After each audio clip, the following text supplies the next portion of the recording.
राजा ज्योति के जाता घोड़ा के घोड़सार में बैठबई छा जाकर टूटल कुश्ते चटाई पर जाकर राजा ज्योति के घोड़ा के घोड़सार में नौरिनिया बैठा भैया राजा ज्योति के मने मने विचार करैया आत खोदी चूड़ी के रोटी के नौरिनिया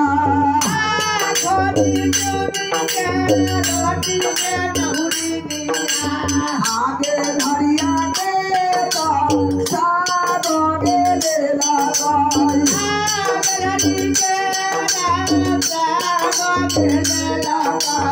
आगे धरिया सादो के ले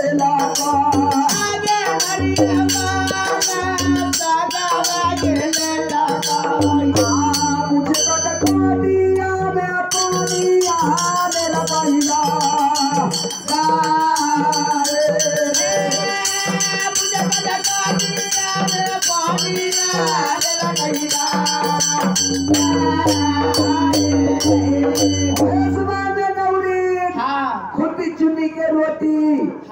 अगेनही के साग अब उचकट कटिया में पानी ले लिया और जाकर चल जाइए घोड़ा के घोड़सार में। अब घोड़ा के घोड़सार में राजा ज्योति के नौरिनिया की कहैया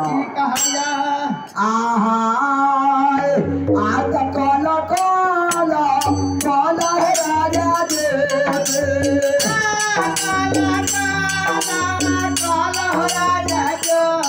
आया ना जान भोजन बहु करिता आया ना जान भोजन बहु करिता आया ना जान भोजन बहु करिता आया ना जान भोजन बहु करिता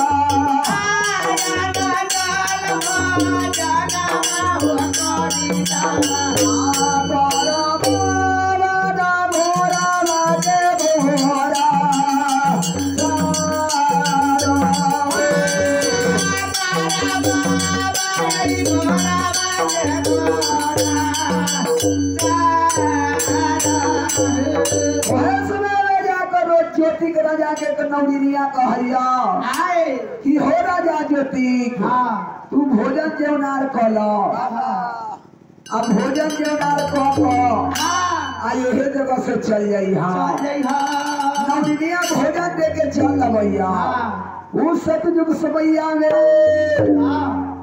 की करे छन ज्योति के बाबा कहै छन कि हे धरती मैया पाप के हमारे थानों से दिमाए है उनका हम राज परवली में छोड़ गए धर्म के माए लगवा धर्म के माए लगवा फाटा फाटा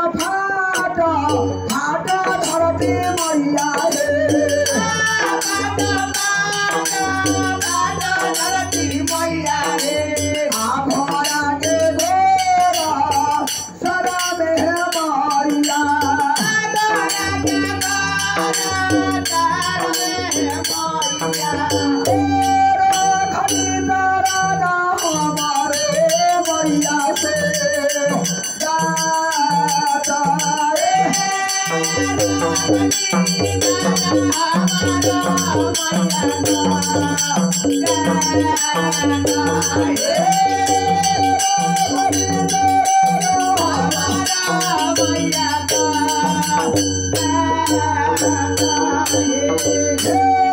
धरती मैया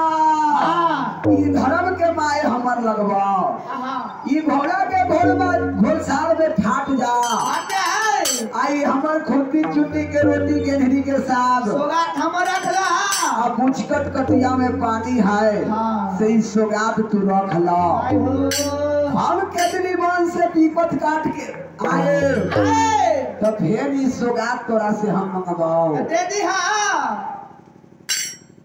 ज्योति के राजा के बोल सुन कर धरती माता फाट जाई ओहे धरती में खुदी चुनी के रोटी गेंढरी के साग बुचकट कटिया में पानी और टूटल कुश के चटाई रख देती। और उस समय में राजा ज्योति के बहिन के दूरा छोड़ दे जान और आज कितनी बन के रास्ता धले जान। आहा आहा दाधाए रे रे आना राजा ज्योति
रास्ता के तू भी अकमान